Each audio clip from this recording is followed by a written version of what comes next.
We're excited to engage you in Nothing Without Joy and key elements for transformative learning. So we'll get started. Alyssa gave such a great intro. I don't have to tell you too much more about myself. The thing I will share is my fun fact is that I am a former circus performer. I did partner acrobatics, juggling, and stilt walking. So if anyone is interested in juggling, hit me up sometime. We can maybe find something to juggle outside in the cafeteria during today's conference.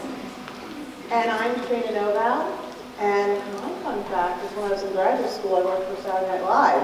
If you want to hit me up later, I can tell you some stories. You're just going to have a sell-out look. Yeah. So, as Alyssa said, we're from Ideal, Bay Area, and this is our website. When you get this slide presentation, this is a link to our website so you can find out more about us. But we work across the education sectors, from private to public sectors, and we work with leaders, teachers, and museum educators, all kinds of people. So we're super excited to be here and to be engaging you today. So we're about to ask you this question, and before we have you consider it, Trena's going to offer up something, but we often talk about how we engage educators with creative strategies and practices. Many of the things that you're already doing, obviously we start off this conference in a really incredible way that models engaging in creative practices just to build community and get your day started. And so we often talk about the importance of creative practice no matter what it is that you teach. If you're general ed, if you're a biology, 9th grade teacher, there's always an opportunity to enhance your teaching with creative strategies. And one of our favorite is using metaphor. So Trena, what's a metaphor that describes your teaching? Yeah, so when I was thinking about this idea of metaphor, the first thing that came into my head was a river. And there's so many things about rivers. They can be big and they can be small. They can meander, ripple, and they can carve new pathways and tributaries because that's what's needed in the landscape. And so, and also I thought it'd be really fun to be a river and just kind of move along a pathway. And so that's what came up to my mind about a metaphor, a river. Love it. Okay, so you all hopefully have had a little bit of time to think for yourself. What is a metaphor that you can think of that would describe your teaching? Similar to Trena's river metaphor, what might be a metaphor? If you have a metaphor in your head, we also want to encourage you, there's no wrong answer, there's no right answer to this question. So we encourage you to go with the first thing that pops into your head. Give a thumbs up if you have your metaphor. Okay, I see lots of thumbs over here. Okay. I think there's enough people showing me some thumbs. What we're going to invite you to do when we say go, is hearing feedback, so I'm going to try to move away a little bit or do a dance. That's usually what helps with the feedback. When we say go, you're going to find somebody nearby, somebody close to you. Again, I mentioned the folks in the high seats who are maybe wanting to have a quiet moment. We're going to invite you to connect with somebody else. So if you're sitting next to your bestie, maybe find another person close by. But find that person. You're going to get a minute and a half each to share out your metaphor of your teaching. We're going to remind folks when a minute and a half has passed, so we make sure both people get a chance to share. So you don't get to just be the one to listen. You both have to talk.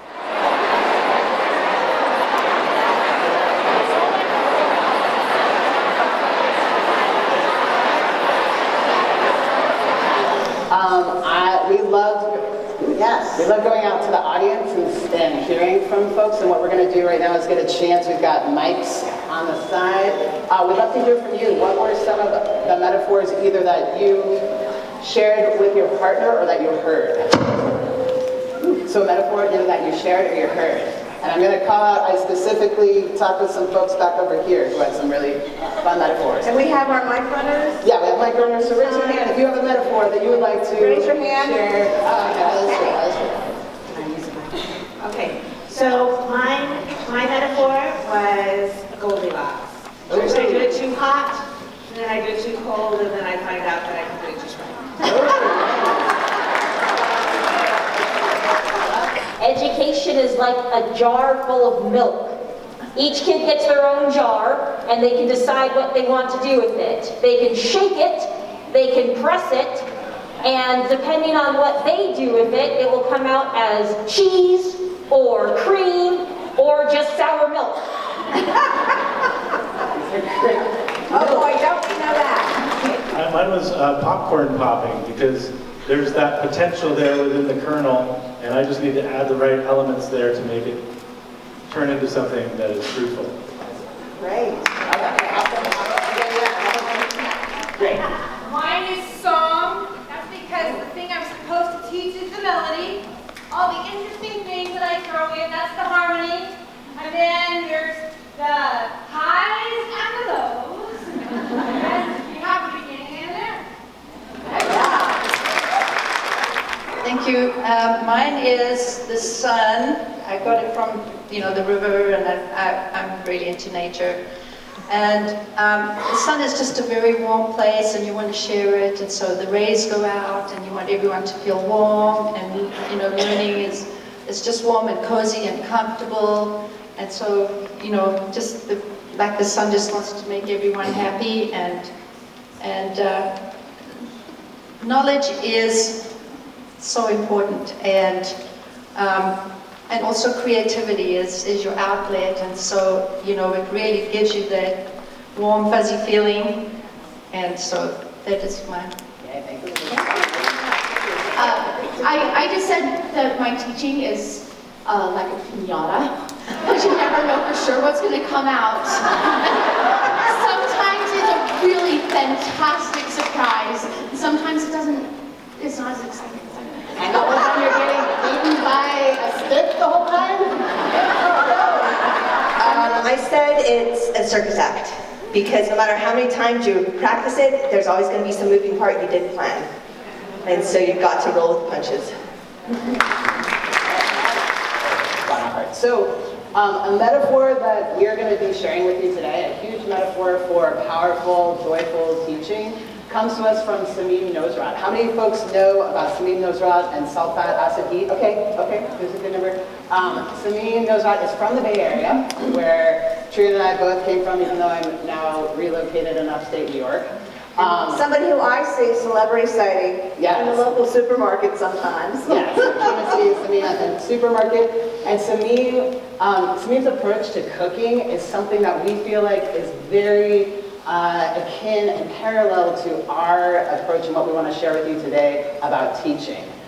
She talks about, instead of working from a recipe, about mastering these essential elements of cooking, salt, fat, acid, heat, and the way that they interplay with each other, and as well all the ingredients that can be combined together in an intentional way to create something tasty, delicious, and beautiful, which we want to make teaching as tasty, delicious, and beautiful as possible. So for folks who aren't familiar with her work, we have a short video from her Netflix series that we're going to play for you. And here we go. I've spent my entire life in pursuit of flavor. I've traveled the world to explore the things that define good cooking. Let me get some forks. No matter where I go, the same elements make food delicious. You're laughing and crying. Laughing and crying. That's pretty much the story of my life. Salt, fat, acid, and heat. Just 4 basic elements can make or break a dish.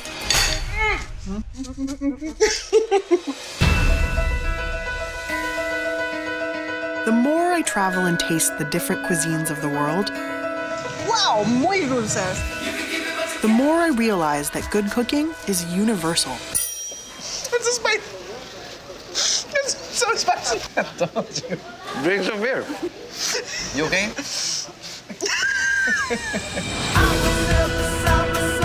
Have you ever made short ribs? Never. And this is such a good lesson. It's a flavor bomb in your mouth. It's so good. I'm just gonna live here now, eat cheese and butter until I die. Be thoughtful. Wow, be curious. Good cooking is within reach for everyone.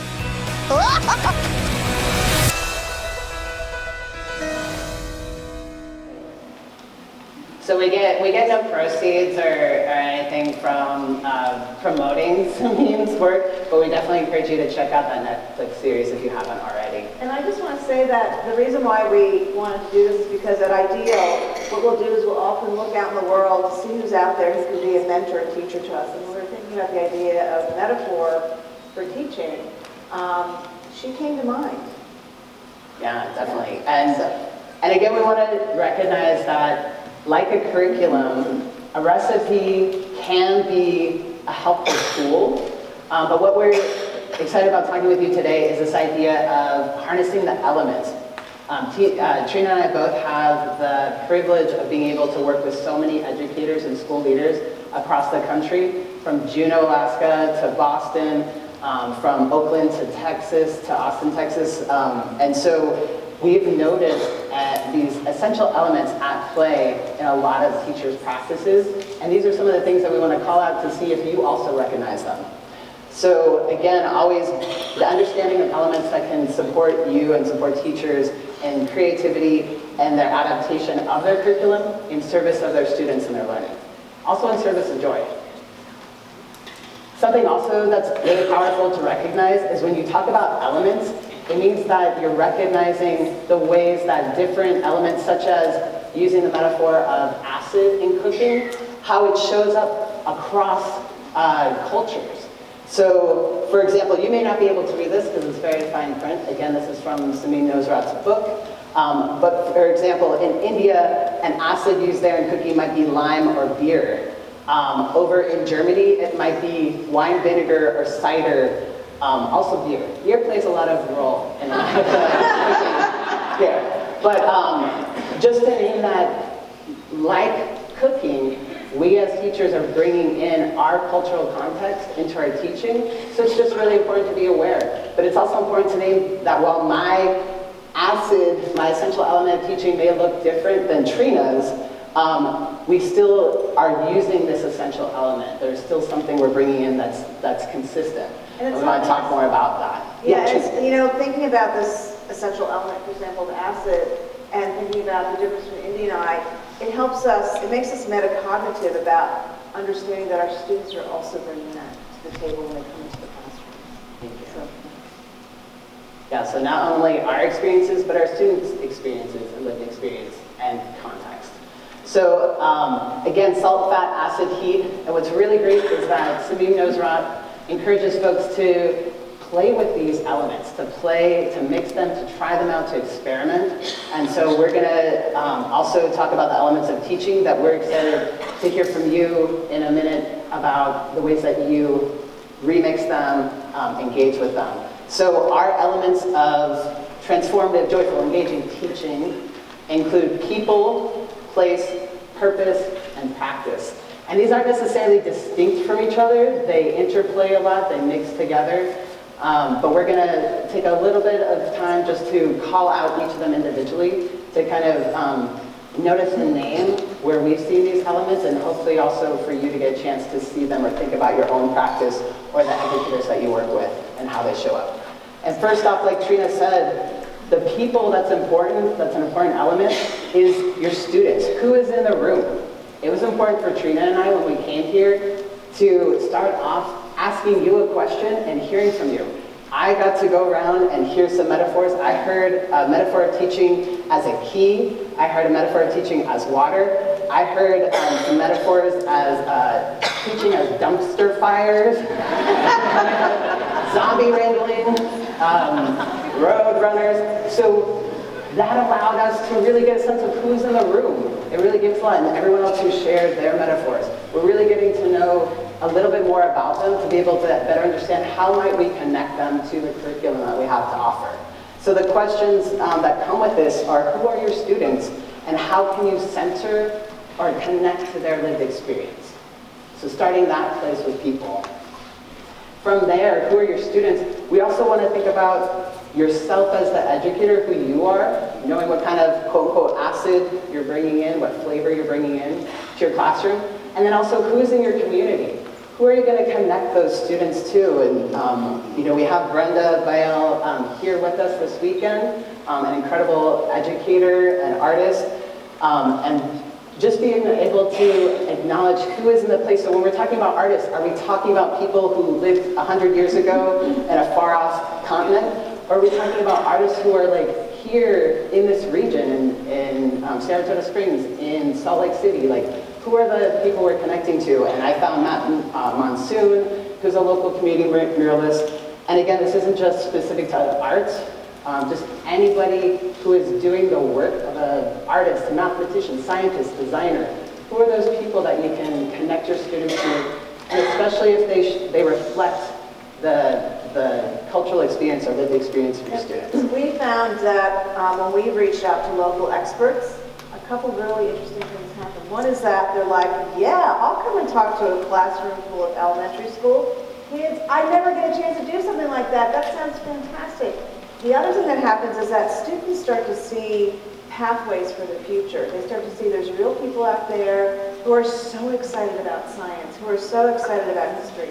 And they start to see that there's actual things in the world that can ignite their excitement and curiosity. So when we talk about the essential element of people, these are some of the aspects of those elements. And now crossing over to purpose. Why is it important to learn this? If we can't name this for ourselves, why this is important, it will be really hard for our students to also, be able to say, why am I learning this? What is the purpose or intention? And kind of like Trina said, by having these models of people out there in the world doing incredible work, they can see themselves and it can connect to this idea of purpose. And Lois Hetland, who, if you guys come before to this Arts Express, she's been here doing presentations, so you might know her name. But she used to always say to us, we worked with her long ago when we were starting our work together, and when we were talking about purpose, she would say, purpose, so what? Why should we even care? And I love that kind of question of so what? So, thinking about, like, those are the things that kids say. When I was a kid, I wasn't good at math, and I'd be like, well, why do I have to even know this? That's the so what. Yeah, what is your why, or so what? Also, sometimes I will ask my learners outright, why do you think we are doing this? Why is this important?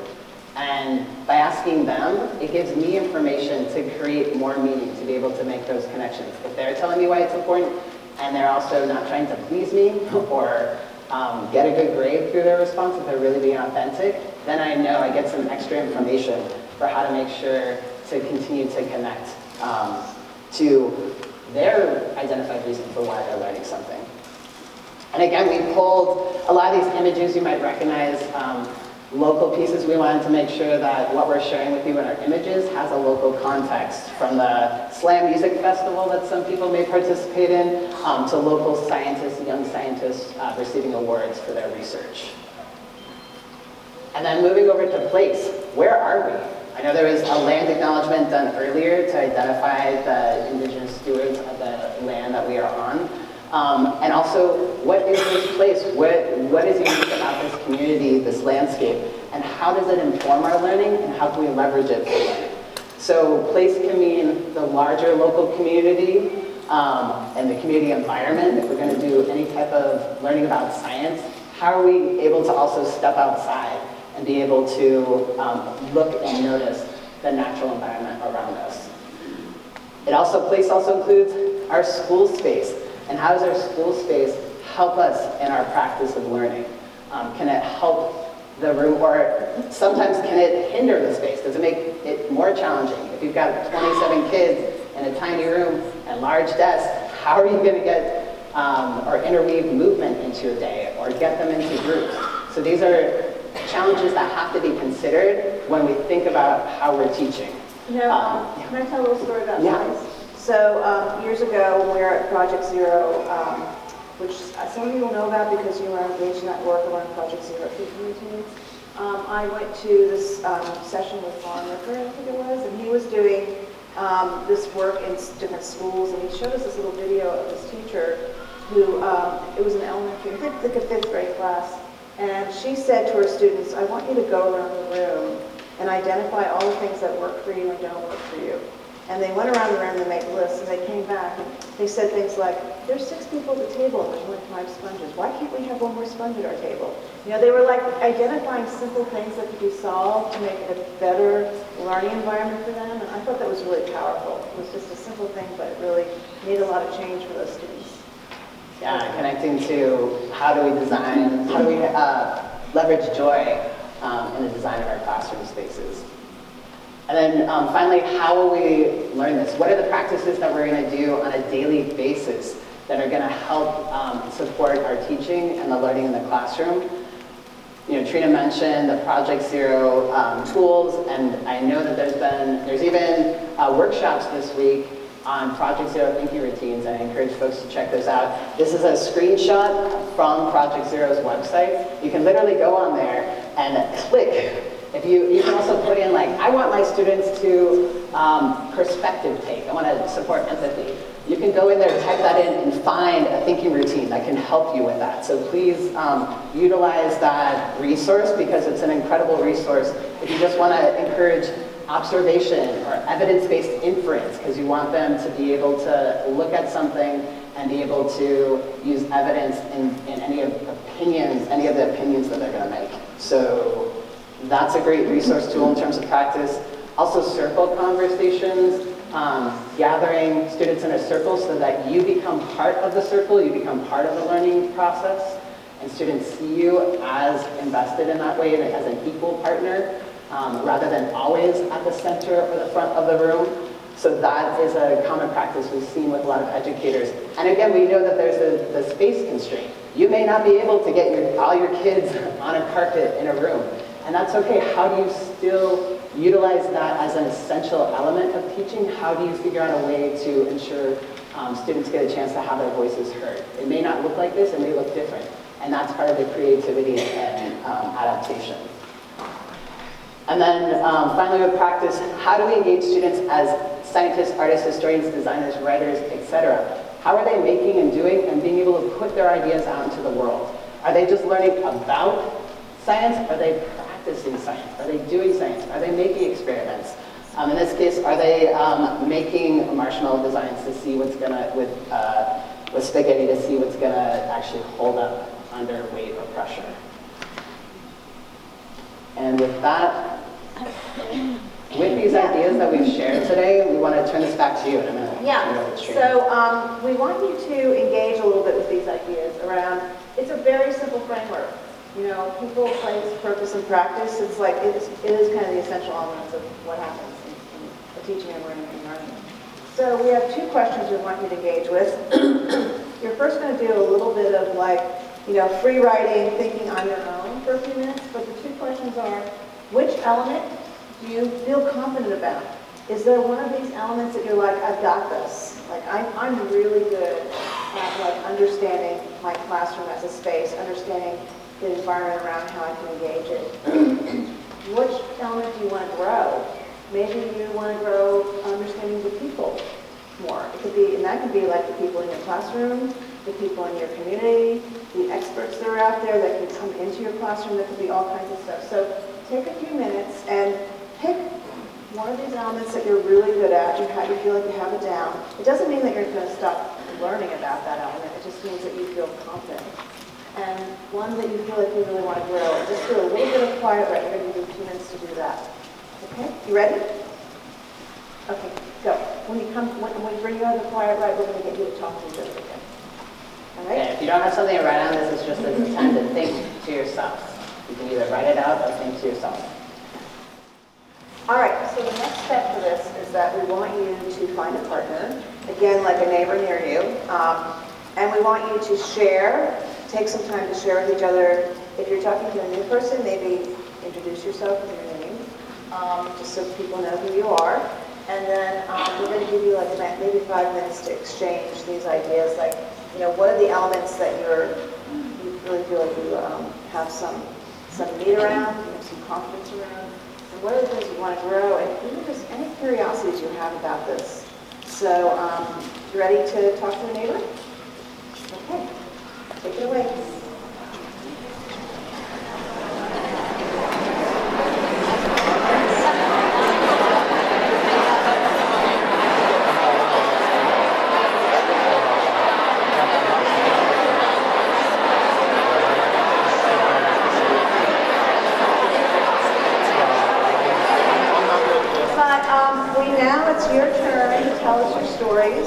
And so we have 2 microphones on either side, and we want to know if you can share one of these 2 things.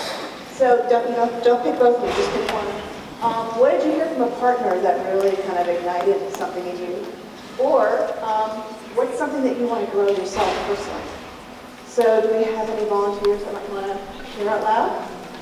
Awesome. So my partner was Christy, and she had mentioned that one of her strengths was people, how she really understands the students in her classroom, and one of the useful tools that she uses is community or morning meetings, like a little community meeting, and I think that's something that's really important for me to understand as a student teacher.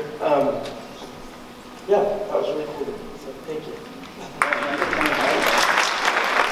Me and my whole group, we all had the same thing we wanted to work on growing more. We talked about setting purpose for our students, because sometimes we think as teachers the purpose is clear, but it's not very clear to the kids. And when we set that purpose, and when we set that guideline of what we really want them to walk away with, it makes our lessons more impactful, but it also makes our teaching more direct. Yeah, I mean, kids want to know why, but lots of times as a teacher, I know I've been in this position where I'm told to teach something, and I'm like, everybody needs to have clarity to make it work. There's somebody down here. Yeah. The place was a good reminder of making sure that there is a designated place, and then your quick reminder of keeping connected with my people. I taught upper grades, and so it felt like they were getting more and more independent. And so I would separate myself from the morning meeting and be doing other things, because we all have a jillion things to do. And just being in that circle talk and modeling an example of how to talk to each other is important to continue through the rest of the year. I like what you're saying, because it makes me think about the idea of care. And care really intersects a lot of these. We need to care for ourselves. We're always caring for our students, and sometimes we neglect ourselves, and so that's a really important piece to know and to step away a little bit. Anyone else? Hi, I teach drama, and then first I worked with the visual arts. And the first thing that was interesting to me is that I could clearly identify my strength and my weakness. And what I loved about her was that she saw all of the good in all of these and all of her weaknesses in all of these. And I thought that was really amazing. For me, I could clearly identify that my purpose is really clear, but that I'm selling to 2 groups. I have buy-in from my students, but then especially since we're arts integrators and we're working with those classroom teachers and administrators, I equally had to have buy-in from the teacher.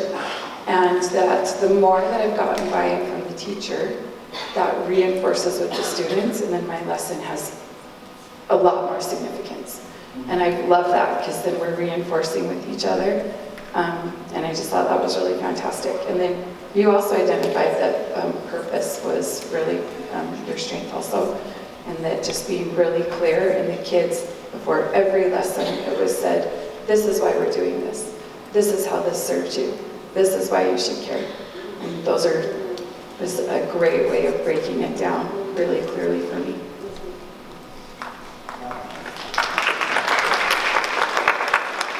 It's really interesting too to turn that question back on students, like what do you care about, or why should you care about this? How does it connect to your life?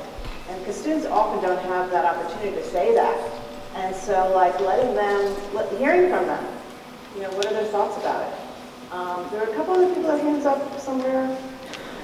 One of the things that I really wanted to work on that I liked a lot was place. And not just having a place to do art or to integrate the art or to bring it in, but I loved the mention of talking about the place that we're in, talking about the location, talking about the community, and incorporating that in what we're doing and how we're teaching and how we're integrating things. I feel like it's so easy. To kind of feel isolated or feel kind of, like a non-entity or a separate piece of whatever, and integrating the place that we're from and the community and bringing in more than just, here's a place in our classroom, but giving them a place and solidifying their place in the community and the community's place with them, I think can increase student buy-in and can also increase their own self-efficacy, their beliefs in themselves, their belief in the community that they have an opportunity to be a part of, and offers that chance for community that they don't have to, because they don't know how to build that community and how to find that place.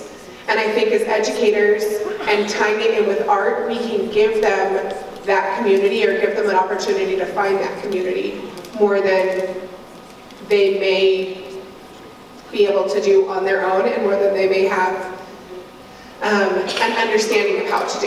Yeah. So the idea of belonging. I went to practice really quick on something that I need to work on to go on. I feel so tied to the curriculum and that I've got to get it all done and stay on the schedule. And I need to release that a little bit because I'm not allowing my students to show what they know and to get involved and get messy. And that's something that I personally need to breathe and relax on. Because I know when I give them those moments, magic happens. And not just me up there standing and teaching, but them teaching. All right, and can we give a clap up for all the awesome...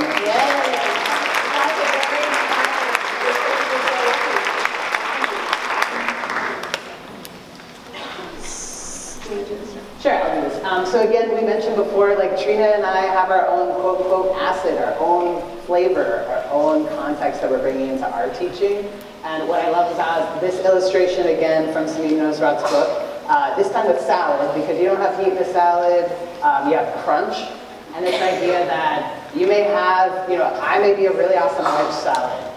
Trina is a really great Caesar salad. Somebody else is going to be an excellent Cobb salad. But we are still working off these same essential ingredients. You can see the interplay of these ingredients within really great salads. And we hope that, again, we've already heard amazing attunement from folks who are looking at the practice and releasing their kind of hold on the curriculum. And I definitely encourage more folks, because I have been that same person of like, I have to follow what's going on and I'm behind all the time and I just feel, horrible.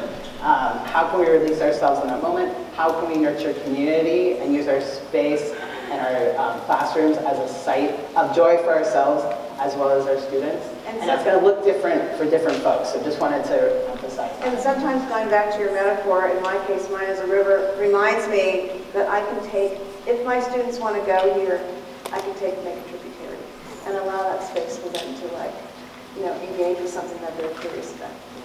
So remember, your metaphor can be a powerful tool to help you remember these things.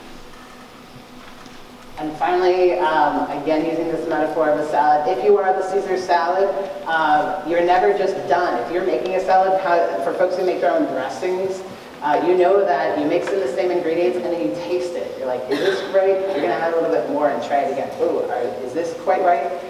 So again, reminding you that this is not just a one and done deal. We encourage you to keep trying, and you're always going to have the excitement of having a new batch of students to work with, or new colleagues, or working with the teachers who may or may not support your arts integration efforts. You're always going to be challenged in this way, and how can you continue to practice and work to bring these elements together in some really delicious, exciting educational moments. Yeah, so practice. We're going to close with, again, engaging you. Yes. Okay, this is a collective group effort. So, we want you to take a moment and think, what is one word that describes your purpose for teaching? Just one word. I'm going to give you a minute to kind of get that in your head. And when I give you the signal, you're all going to shout it out at the same time and fill the space. Are you ready? Okay, let me give you a minute to think. If you're ready to go, just put your thumb up.